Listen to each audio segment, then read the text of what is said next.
आइए दोस्तों, आज जो है हिंदी शिक्षण के अंतर्गत हमने जो है पहला पार्ट के अंतर्गत लेक्चर 1, लेक्चर 2, लेक्चर 3 हमने डिस्कस कर लिया था, पढ़ लिया था, समझ लिया था।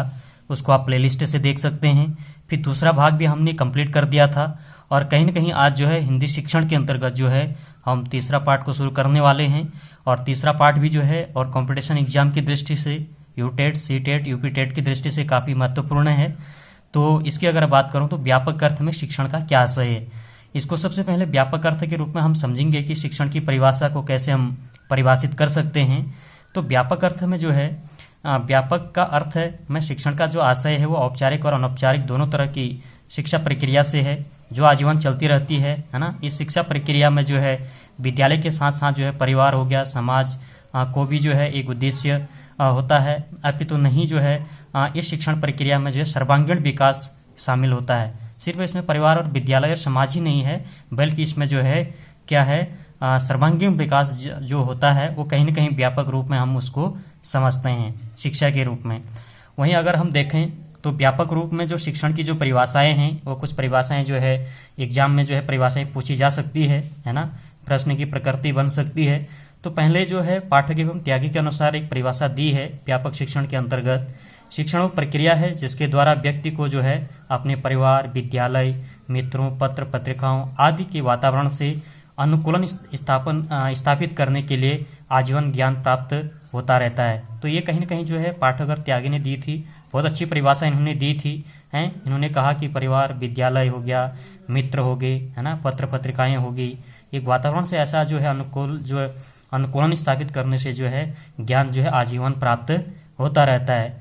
इन्होंने जो है व्यापक रूप में व्यापक रूप से जो है इस परिभाषा को दिया हुआ है। वहीं आगे देखें दोस्तों तो कहीं ना कहीं जो है दूसरी परिभाषा जो है B.O. स्मिथ के अनुसार दी है ना, छोटी सी परिभाषा इन्होंने भी दी है कि कह रहे हैं कि शिक्षण प्रक्रिया की एक विधि है जो सीखने की उत्सुकता जागृत करती है। कहीं ना कहीं शिक्षण एक ऐसी क्रिया है ना, एक ऐसी विधि है जो कुछ न कुछ सीखने में क्या करती है, एक उत्सुकता जागृत करती है। वहीं जो है वर्ट के अनुसार जो है वर्ट ने भी जो है शिक्षण पर एक परिभाषा दी है ना। शिक्षण अधिगम हेतु एक प्रेरणा, प्रदर्शन एवं प्रोत्साहन है। इन्होंने कहा कि अधिगम जो है शिक्षण अधिगम एक ऐसा क्या है, एक प्रेरणा, पद, प्रदर्शन एवं प्रोत्साहन है। वहीं जो है थाइन के अनुसार थाइन ने भी एक अच्छी परिभाषा दी है। उन्होंने कहा कि अधिगम में वृद्धि करना ही क्या है, शिक्षण है। इन्होंने क्या कहा कि जो अधिगम है, जो पढ़ रहे हैं, जो शिक्षा ग्रहण कर रहे हैं, उसमें कहीं ना कहीं जो है वृद्धि करना ही है ना, उसको बढ़ा देना, उसमें वृद्धि कर देना ही क्या है, शिक्षण है। और हाफ एवं डंकन के अनुसार एक काफी महत्वपूर्ण परिभाषा है, कई बार जो है एग्जाम में जो है रिपीटेड क्वेश्चन है, रिपीट हुआ है। तो इसको अगर देखें, इन्होंने परिभाषा दी थी योजना, निर्देशन, मापन तथा मूल्यांकन के चरणों से गुजरने वाली प्रक्रिया क्या कहलाती है, शिक्षण कहलाती है। इन्होंने कहा था कि योजना, निर्देशन, मापन तथा मूल्यांकन के चरणों से गुजरने वाली प्रक्रिया ही क्या है, शिक्षण कहलाती है। अगली अगर हम परिभाषा देखें तो रायवर्न ने दी थी, रायवर्न ने भी एक अच्छी परिभाषा शिक्षा के रूप में दी है, शिक्षण के रूप में, व्यापक शिक्षण के रूप में इन्होंने दी है।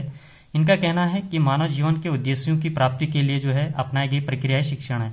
यानी जो मानव का जीवन है उस जीवन के कुछ उद्देश्य हैं, उन उद्देश्यों को प्राप्त करने के लिए जो अपनाई गई जो प्रक्रिया है उसी को क्या कहते हैं, शिक्षण कहते हैं। तो कहीं ना कहीं ये भी एक महत्वपूर्ण परिभाषा है व्यापक शिक्षा के रूप में।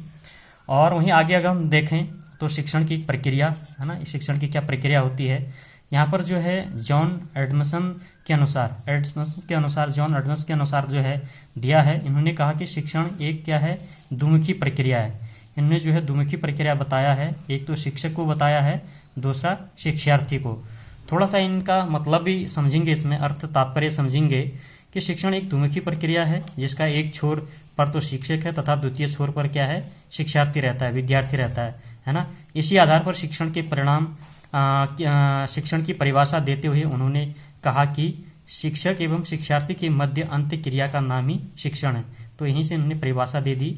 उन्होंने कहा कि शिक्षा और शिक्षार्थी यानी टीचर और विद्यार्थी के मध्य में जो क्रिया हो रही है, अंत्य क्रिया जो हो रही है, उसी को क्या कहते हैं, शिक्षण। ये परिभाषा जो है किसने दी थी, जॉन एडम्स के अनुसार ये परिभाषा दी थी। वहीं जो है जॉन डेवी कहते हैं, जॉन डेवी एवं रायवर्न है ना, दो विद्वान हैं, दो शिक्षा शास्त्री हैं। इन्होंने भी जो है जॉन डेवी और रायवर्न ने कहा शिक्षण एक त्रिमुखी प्रक्रिया है। तीन मुखी वाले, है ना। शिक्षण एक क्या है, त्रिमुखी प्रक्रिया है। अब त्रिमुखी में क्या क्या होगा, एक तो शिक्षार्थी होगा, है ना, विद्यार्थी होगा जो शिक्षा ग्रहण करता है, दूसरा कहीं ना कहीं पाठ्यक्रम होंगे, है ना, पुस्तक होंगी, किताबें होंगी, और तीसरा जो है शिक्षक होगा, कहीं ना कहीं उसमें टीचर होगा। तो क्या है, ये तीन मुखी प्रक्रिया है। इसको कौन मानते हैं, जॉन डेवी और रायबर्न के अनुसार। जॉन डेवी तथा रायबर्न के अनुसार जो है शिक्षण एक त्रिमुखी प्रक्रिया है जिसमें विद्यार्थी तथा शिक्षक के मध्य की अंत्यक्रिया होती है ना, किंतु यह अंत्यक्रिया एक निश्चित पाठ्यक्रम के अनुसार होती है। इन्होंने इस तरह से परिभाषित कर दिया कि दो चीजें तो हैं ही हैं, विद्यार्थी भी है, शिक्षक भी है ना, और उसके बीच में जो है एक अंत्यक्रिया एक ऐसी निश्चित है जो पाठ्यक्रम के अनुसार ही होती है। तो ये कहीं ना कहीं जो है इसको कौन मानते हैं, जॉन डेवी और रायबर्न ने। अब वहीं पर हम आगे देखेंगे शिक्षण की विशेषताएं। अब क्या विशेषताएं होती हैं, पहला विशेषता तो ये है कि शिक्षण एक मनोवैज्ञानिक प्रक्रिया है। क्या है, मनोवैज्ञानिक प्रक्रिया। कभी कभी जो है वैकल्पिक रूप से जो है प्रश्न की प्रकृति के रूप में पूछा जा सकता है, शिक्षण की विशेषता है, फिर कुछ ये ऑप्शन दिए जा सकते हैं, है ना। तो इसको ध्यान रखना है। पहला तो है शिक्षण क्या है, मनोवैज्ञानिक प्रक्रिया है। दूसरा जो है शिक्षण एक निर्देशन की प्रक्रिया है। शिक्षण कहीं ना कहीं जो एक निर्देश भी देता है, निर्देशन का काम भी करता है ना, वो प्रक्रिया है। तीसरा जो है शिक्षण एक स्वउद्देश्य प्रक्रिया है। अब शिक्षण हम जो शिक्षा देंगे उस शिक्षा का कुछ ना कुछ एक उद्देश्य होगा, है ना, उद्देश्य देने की, तभी तो ये कहा गया है कि शिक्षण एक क्या है, स्वउद्देश्य प्रक्रिया है, एक उद्देश्यपूर्ण प्रक्रिया है ना। अगला जो चौथा है शिक्षण कौशलपूर्ण प्रक्रिया है। शिक्षण कहीं ना कहीं क्या है, कौशलपूर्ण एक प्रक्रिया है। वहीं आगे जो अगर हम देखेंगे कि शिक्षण एक कला भी है तथा विज्ञान भी है ना। शिक्षण कहीं ना कहीं अपने आप में एक कला भी है और कहीं ना कहीं साइंस एक विज्ञान भी है। वहीं आगे देखेंगे शिक्षण एक विकासात्मक प्रक्रिया है। अब शिक्षण जो शिक्षा हम देते हैं उसका कहीं ना कहीं जो है डेवलपमेंट होता है ना, एक विकास होता है, तो विकासात्मक एक प्रक्रिया के रूप में है। और वहीं आगे हम देखें शिक्षण एक तार्किक प्रक्रिया है। कहीं ना कहीं तर्क के आधार पर भी जो है शिक्षण का प्रयोग किया जाता है, एक प्रक्रिया के रूप में जो है तार्किक रूप में जो है शिक्षण को लिया जा सकता है ना। ये भी एक विशेषता हो गई। अगला जो है शिक्षण जो है औपचारिक भी है और अनौपचारिक, दोनों तरह की प्रक्रिया है ना। इसमें औपचारिकता भी है और अनौपचारिकता, यानी दोनों तरह की ये क्या है, एक प्रक्रिया है। वहीं आगे अगर हम देखें तो शिक्षण का कार्य जो है ज्ञान का विकास करना है। कहीं ना कहीं शिक्षण का जो काम है, जो कार्य है, वो कहीं ना कहीं उसका क्या है, ज्ञान का विकास करना है, नॉलेज का डेवलपमेंट करना है ना। वहीं आगे हम देखें शिक्षण व्यक्ति को जो है, शिक्षण क्या है, व्यक्ति को वातावरण के साथ जो है समायोजन व अनुकूलन स्थापित करने की योग्यता प्रदान करता है। कहीं ना कहीं जो है जो शिक्षण है वो एक मनुष्य का, एक व्यक्ति का क्या है, उसका जो क्लाइमेट है, जो वातावरण है, उसके साथ भी समायोजन करना है ना, उसके साथ अनुकूलता भी उसमें स्थापित करना है। कहीं ना कहीं ये चीज़ें जो है प्रदान करता है। आगे अगर हम देखें तो शिक्षण एक प्रेरणा है। अब शिक्षण की जो प्रक्रिया है वो कहीं ना कहीं एक प्रेरणा भी देती है ना। शिक्षण जो कार्य करेगा उसके अंदर कहीं ना कहीं प्रेरणा का काम भी होगा। अगला जो है 12वां है शिक्षण उपचार विधि भी है। अब शिक्षण उपचार विधि भी है, कहीं पर कोई समस्या है ना, विद्यालय में अगर हम देखें एक टीचर पढ़ा रहा है, बच्चे को अगर वो चीज़ें समझ में नहीं आ रही है या समझ नहीं पा रहा है तो कहीं ना कहीं उपचार वाली विधि अपनाएगा ना। तो कहाँ पे समस्या है, कहाँ पे वो समझ नहीं पा रहा है, तो कहीं ना कहीं शिक्षण क्या है, एक उपचार विधि भी है।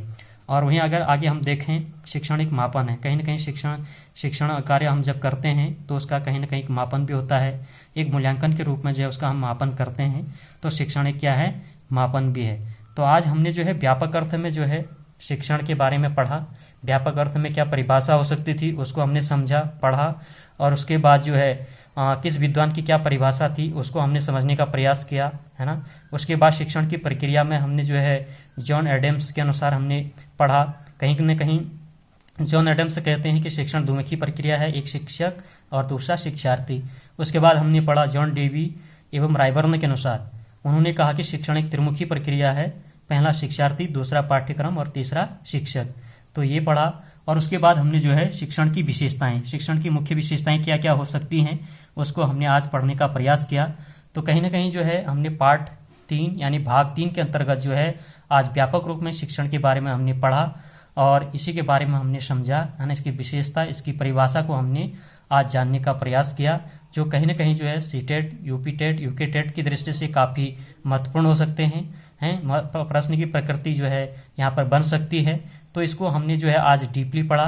तो अगर ये इससे पहले के जो भाग हमने पढ़े हैं, है ना, पार्ट 2, पार्ट 1 और पार्ट 1 में भी जो है लेक्चर 1, लेक्चर 2, लेक्चर 3 करके किया हुआ है, तो आप वहाँ से जो है प्लेलिस्ट के माध्यम से वहाँ से देख सकते हैं। चलो एक बार जो है आप, मुझे लगता है, मुझे उम्मीद है कि आपको ये समझ में आ गया होगा और कहीं ना कहीं आपने भी समझने का प्रयास किया होगा। तो एक बार जो है आप लोग जो हैं, अगर आप चैनल पे नए हैं तो इसको आप लाइक करें, शेयर करें, सब्सक्राइब करें। कहीं ना कहीं जो है अपना और अपनों का ख्याल करते हुए अपनी स्टडी भी जो है कंटिन्यू करें। धन्यवाद।